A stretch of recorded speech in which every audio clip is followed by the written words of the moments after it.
ఇప్పటి వరకు ఏ news channel కానీ ఏ మీడియా రిపోర్టర్ కానీ మాట్లాడండి వెస్ట్ బెంగాల్ ఎలక్షన్ గురించి 3 మెయిన్ పాయింట్స్ ఇవాళ నేను చెప్తాను. Watch till the end.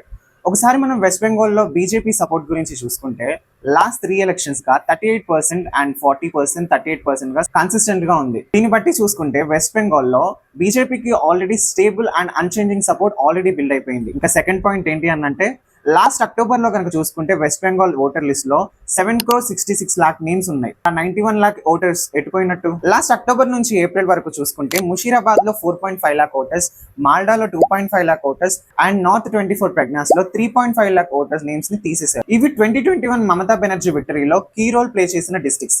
అది ఈ డిస్ట్రిక్ట్స్ నుంచి ఇంతమంది నేమ్స్ అనేవి డిలీట్ అవ్వడం అనేది 2026 రిజల్ట్స్ పైన ఇంపాక్ట్ చాలా పెద్దగా చూపిస్తుంది. దీనికి తోడు supreme court verdict on teacher recruitment scam 2016 లో జరిగిన టీచర్ రిక్రూట్మెంట్ ప్రాసెస్ లో అన్డిజర్వింగ్ క్యాండిడేట్స్ దగ్గర 10 to 20 lakhs లంచం తీసుకొని డిజర్వింగ్ క్యాండిడేట్స్ పక్కన పెట్టి అన్డిజర్వింగ్ క్యాండిడేట్స్ కి జాబ్స్ ఇచ్చారు. దీనికి అగైనెస్ట్ గా డిజర్వింగ్ క్యాండిడేట్స్ ప్రొటెస్ట్ చేయడం స్టార్ట్ చేశారు. సో మనం ఫైనల్ గా వెస్ట్ బెంగాల్ హిస్టరీ కనుక మనం చూసుకున్నట్లయితే ఏ రీజనల్ పార్టీ కాకుండా 4th కన్సిక్యూటివ్ టర్మ్ ఇంతవరకు పవర్ లోకి రాలేదు.